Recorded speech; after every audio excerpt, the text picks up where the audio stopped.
Thank you so much, and I feel very delighted to have an opportunity to meet with you this morning. I was somehow ambushed, but I said, yes, I'm ready to meet them and see them, their faces. So I've heard so many things that you guys have talked about. I noted the issue of funding of the education in the country, the funding model, the disbursement. You talked of the cost of living. You talked of mental health in the university, which is now acute. You talked about police brutality, academic freedom. Then you also talked about the electoral process, universal suffrage. You talked about the girl student and the problems that they face. You talked about insecurity in the institutions. Then you talked about involvement in decision making, and of course the funding model and so on. And then generally the fear that you talked about. You see, it is Shakespeare who said in Julius Caesar that I don't know why you should fear death, that death is a natural evil that will come when it will come, that cowards die so many times before their death, but the brave don't taste of death but once. But another friend of mine said, you should never fear at all. If you are sick, you should not fear, because you'll either be treated and you'll recover, or you will die. If you recover, you don't need to fear anything. But even if you die, you don't need to fear. Because when you go up there, you will either go to heaven or go to hell. When you go to heaven, you have nothing to fear. But when you go to hell, also you have nothing to fear. You meet so many of your comrades.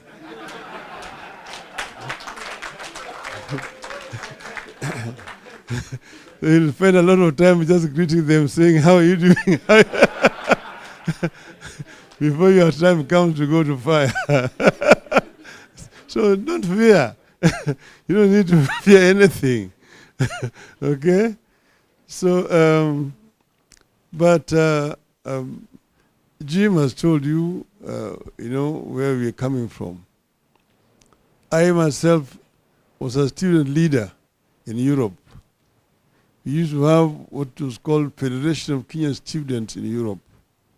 And I was the Secretary General who organized all Kenyan students from Ireland all the way to the Urals. That means Soviet Union in those days. And we used to meet and organize ourselves and actually make contributions that assisted the people who are struggling back here at home. We were members of the International Students' Union, which Jim has just referred to, which is based in Prague. At that time, the leader was from Angola, a member of what they call MPLA, which is now the ruling party in Angola at that time. And this students' movement actually assisted the liberation movement back at home. In those days, Zimbabwe was still called Rhodesia, struggling. Mozambique, Angola, Guinea-Bissau, Cape Verde were still under the Portuguese colonialism. South Africa, apartheid was ruling supreme. in South Africa. Then the student movement those days actually fought and assisted the freedom fighters. We also organized scholarships for young people who were there in the bush to come to Europe and get education at that time. Now, when we came back here, the university students from Nairobi were very, very fundamental in supporting the movement for change in the country. And they suffered for that. Jim here was the student leader when I was myself member of the academic staff at the University of Nairobi. They used to be arrested. You see that the central police station is just next door there. And then there was a Mzungu. What was the name of that Mzungu? Who was the Nairobi area. But then there was another one called Patrick Shaw, who was very notorious. Coming down there to beat up the students. But they stood very, very firm. There were quite a number of them who were arrested, some of them were expelled. After him, the late Oki Ombaka. Before that, there was a Wori Wakataka.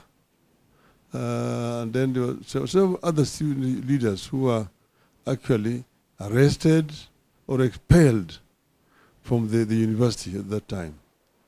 That is a time when the erosion of academic freedom had started in our institutions. And this has continued to, this struggle for freedom of movement, freedom of association, freedom of speech, particularly academic freedom at the university, has been very much part and parcel of the struggle for democratization in our country in general. And you see that there is always an attempt to try to muzzle the student voice. There's no doubt that this amendment was moved by one who is now the Minister for Defense to deprive the students with the right to elect their leaders of choice by bringing the so-called delegate system. I see. But as Babu has told you, this matter is coming back to Parliament. And our instruction to our members is to ensure that you go back to universal franchise. One man, one vote. One man, one vote, 1 shilling. Okay? We will work to see that this happens. Then, this issue of funding model which they brought here, it's very confusing. It is not quite clear because they're talking about those without any means who will get 100% support, those with some little bit of ability or support, and then those who don't require support at all. And you ask yourself, where is the barometer? How are you going to test the temperature? You will see that so and so parents are employed, but that fellow who is employed is actually supporting 10 students or children. Somebody is probably earning less down here, but is only supporting one student. This student went to a national school. Then it's assumed that the student has got means. How do you know? Going to a national school is just because of the marks that you received at the examination. And maybe your uncle can offer to sponsor you. Or just a friend with the family can offer to sponsor you because you've done well. That does not mean that this fellow is going to sponsor you at the university. So all these things they're coming about with are things which are not been tested. They are basically like people who are walking in the dark. And then the issue of using police in the institutions of learning is again something that we have condemned very strongly. That universities should be allowed to do their things, and the police should not be used excessively in the universities. Students should be able to engage and dialogue with the university authorities. That is the civilized way of running universities. But we are dealing with a state that has gone rogue too early. Too early. And that is where we are having these problems. Now, we set down ourselves as members of Azimio and looked at education in a country. Because education is what actually differentiates societies. You find a country like Japan does not have any kind of natural resources of any of repute. Japan does not have minerals, does not have gold, does not have oil, does not have uranium, and so on and so forth. But Japan is number 3 in the world in terms of economic development. How? Basically because of the quality of education of the Japanese people. That is what has put Japan where it is. They use their brains to create wealth. And this is what has been lacking on the African continent. Because Africa is the richest continent on the planet Earth in terms of natural resources. The paradox is that the richest in resources is also the poorest. That the living conditions in Africa is far much below the other countries which do not have as much resources as Africa has. And that is what we said we wanted to correct. And it can be corrected. But it can only be corrected by empowering the African people. Right from the African child going up. And here you must talk about the girl child and the boy child. Give them equal opportunity to be able to realize their natural talents. This is why we said that we want to start by creating free primary, secondary, and even university education. And then, because then you have empowered the people. But you also talk about the quality of education. What kind of education are you giving these people?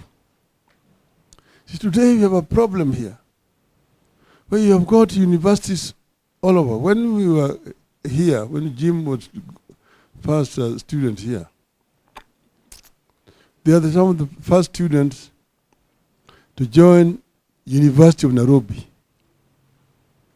It used to be University College of Nairobi.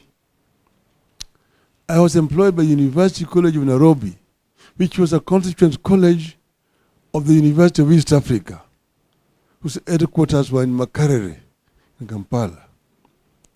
So Nairobi was a campus, Dar es Salaam was a campus, and Makerere a campus. That time. Then, of course, eventually we got University of Nairobi.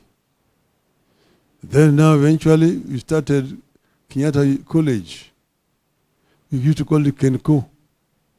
It it also became a university. Then the proliferation of universities now all over the country. We now have, I don't know how many public universities. How many? Huh? 72 universities in the country. But what is important is the quality of education which is coming out of these universities. It's important. And this should be looked at in terms of demand for skills in the country, so that education is relevant to the demands on the market in our country.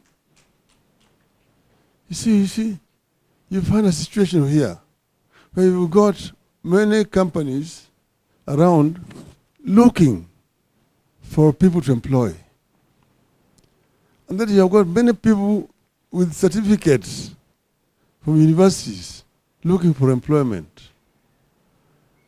But they're not employable here. The jobs which are available are not commensurate with the qualifications of those who are demanding the jobs. So we need to find a way in which we can match the demand of society with what is being trained in our our schools of learning, in universities, so that there is no gap. Some people have papers, but these papers are not useful to them. So we need to make it relevant. I've been telling people that, look, how did China manage to come from a poor third world economy to number 2 in the world, threatening the United States? In the next 10 years, China is going to be the biggest economy in the world. How did they do it? They did it by first making education universal and ensuring that they give people relevant qualifications, the people, highly skilled. So when they liberalized and they found the companies from the West who were looking for destinations where there's cheap labor, they went to China. And there they found highly skilled, cheap labor in China. And that's why they went and made China. China became the workshop of the world.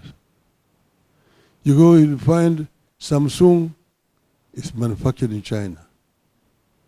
Daewoo is manufactured in China. Mercedes, Benz, Volvo, Peugeot, Toyota, Ford, all manufactured in China. But I used to work in the Mercedes company factory in a place called Stuttgart. They told me that it is cheaper to manufacture Mercedes now in China, ship it back to Germany, than the one which is manufactured in Germany. So China became the factory of the world. Now China has been able to build the biggest middle class, 500 million people, middle class. Chinese middle class is bigger than the entire population of the United States. Nearly double. So now China is no longer the cheapest. A vacuum is building down there, which Kenya can actually fill with proper policies. But you cannot do it if you've got mediocrity and the kind of rogues and thieves running our affairs. These thieves will take us nowhere. The cost of living, which Jim is talking about here, will not go down when these thieves are in charge. This cost of living will not go down. You see, today, people are suffering all over. If those who are saying that demonstrations by Azimio inaharibu biashara yetu, leo wanakuja wanasema baba yuko wapi? Na baba ako kimya. He's not talking. Because they say that, oh, demonstrations are destroying our businesses. No, their businesses are being destroyed not by demonstrations, but through taxation. Taxation. Sasa umbwa anakula watoto yake. Si umbwa anakula watoto yake. Sasa wasema ati mkuki kwa nguruwe, kwa binadamu ni chungu. So sisi, we were here. Manake walisema wao ni wanajua vile watafanya. Ati hii deni ilichukuliwa mingi, all this time, all rubbish. Now they were saying that the cost of fuel. I showed Babu yesterday a gazette in the Tanzanian newspaper showing how they're reducing the cost of fuel, of petrol, of diesel, of paraffin. And they're saying that because of the war in the Middle East, Israel and Palestine, the cost of fuel has gone down. Here, Shirishiri is telling you, because of that war, the cost of fuel has gone up. Yet the source where Tanzania is buying is the same source where Kenya is also buying. Who is fooling who? So you see, the reason why the cost of fuel is up is very different. They killed what is called OTS, where there used to be an open tender system where all the oil companies will come and bid to supply the fuel. And when the tender has been opened, the cheapest is awarded and goes and brings it. They came up with what they're calling G2G, that themselves are now buying directly from Abu Dhabi and from Saudi Arabia. But they themselves are the ones who are making the commissions. That's why the cost of fuel is going up. That money is actually ending up in the pockets of the same people here. Umbwa inakula watoto yake. Okay? So we are together, comrades. Are we together? Are we together? Comrade power. Comrade power. Comrade power. Asanteni sana. Thank you very much. Comrade power. Comrade power. Wacha baba itwe. Wacha baba itwe. Baba, thank you very much for your wisdom. You are like a granary. You know, making contributions. That those who really wish to talk, they did not have opportunity. Next time we will give more time. You guys can talk louder. There's two issues. The issues which are within our powers, and those which are within our powers to do, we will do. But the others are without our powers, which are the other side. But first you talk about student leadership, not just within the institutions, but nationally.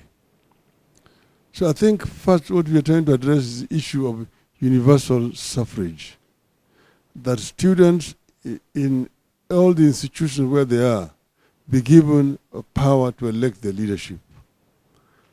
Once you've elected your leadership in particularly those respective universities, you've got the leadership, Nairobi University, Kenyatta, Pwani, Maseno, Meru, Machakos, and so on. The leadership, those leadership will come together and then elect national leadership. So you don't need again to have all the students for the whole country coming to do the elections. Once you've elected the leaders from these various institutions, then they come and elect the leadership. So you've got the chairman of Kenya Student Organization, or whatever the way it is. Are we together? Are we together? That, my view, is what needs to happen. With regard to this animal called the cost of living. We told these people several times, you are in the hole. Don't continue to dig. That is actually been the remedy all the time. Don't dig when you're in the hole. But they don't understand. You saw how our members of parliament fought very hard in parliament against this new tax bill, which eventually became now the tax law and act. Because we're saying that increasing taxes is not the solution to the problem we're having. If you increase the taxes, there's always a tendency to evade. People will evade taxes. People, for example, are not paying. You've increased the tax on fuel. Many people are not driving.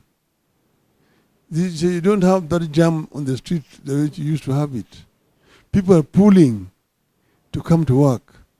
As a matter of fact, the consumption of fuel last month went down by nearly 15%. So the revenue that you want to get by increasing the taxes is not there. Okay? But then we told them, we are here, we've been here before. When we came into government for the first time in 2002, we found a collapsing economy. Economy was very, very poor. The Paris Club, the members of the donor community, had stopped giving Moi the money that they used to give him. So therefore, the collection was very low. We were only collecting 200 billion shillings. The growth rate was actually minus. So it was negative. But then we looked at the status of the economy generally, and we realized where the problem was. First, we looked at the revenue side and the expenditure side. That is very simple economics. Where the money is coming from and how the money is being spent. That's where there's a problem. The revenue boys, the income tax, VAT, customs boys, then procurement officers in the ministries. Those are the boys in town. They're the ones who are buying apartment blocks in town. They're the ones who are driving the latest models of cars, Mercedes, Toyota, and so on. They're the ones who are building castles in rural areas. They're the ones who are building high-rise buildings in village markets. So if you do lifestyle audit, you catch them very easily. And we did lifestyle audit, and we caught so many of them. Some of them we sacked, some of them we took to jail, and hired new people. We came into government in January. Between January and February and June that year, the revenue went up by 100 billion shillings. So we were collecting now 300 billion instead of 200 billion which had been collected the previous year. The following year it went to 500 billion. 750, it reached 1 trillion shillings. Without increasing taxes, just plugging the holes where it was leaking, we increased revenue. We reached a stage where we were able to finance all our requirements, all the development projects. To 95% was being financed from domestic revenue. Only 5% was coming from out of the country. Yeah? Neither. Then on procurement side, we found under the Moi system, there was a procurement rule that said that any procurement above 100,000 shillings in value must be done competitively. You must advertise in at least 3 newspapers. There must be at least 3 bidders. And you procure competitively. You go for the lowest bidder. We found that because in each and every ministry, there was a procurement officer seconded from the treasury who was in charge. We found that each and every procurement officer had 3 companies registered. And there was the kind of collusion. The one in health is supplying education. The one in education is supplying trade and commerce. The one there is supplying agriculture. The one in agriculture is supplying health, and so on and so forth. So if there's a tender, you'll get 3 bids, all of them from actually one person. And the prices were inflated. An item which is supposed to be bought at 100,000 shillings is bought at 5 million shillings. And that's where the government was losing money. The government was leaking. So once we subjected all these procurement officers to lifestyle audit and sacked some of them, because the government was now procuring competitively. The prices became less, so the government was able to get more. And that is how we succeeded. You see that the government of Kibaki succeeded. It succeeded because of what we did. Right now, first the civil service is demoralized. They are bringing people from outside the civil service, being made permanent secretaries. Somebody who has never even been to Kabete to be trained in administration, does not know how civil service is working, is being recruited and made in there. It's just so and so, so long as it's from my tribe. From my tribe. These things are not going to get better because these people are actually messing up. They don't know how to run a competitive economy. They will not, things will not change. And you cannot be one person, you're Mr. President. You are the permanent secretary in all ministries. You are the minister in all ministries. You know everything. Even if El Nino is coming, you're the one who knows the El Nino is not coming. The work which should be done by the director of meteorology is being done by you as a president. Everything, you must be talking about on everything. Even if it's somebody's wife did not dress properly, you're the one who know. So this is where we have a problem. And so these people, they don't know that they don't know. And we are not ready to advise them because they know everything. Okay? Because they know everything. So you people have a responsibility to sensitize the people. Okay? Wherever you are. And when we blow the whistle, we should see you out. Communist power. Communist power. Communist power. Asanteni sana. Comrades, power!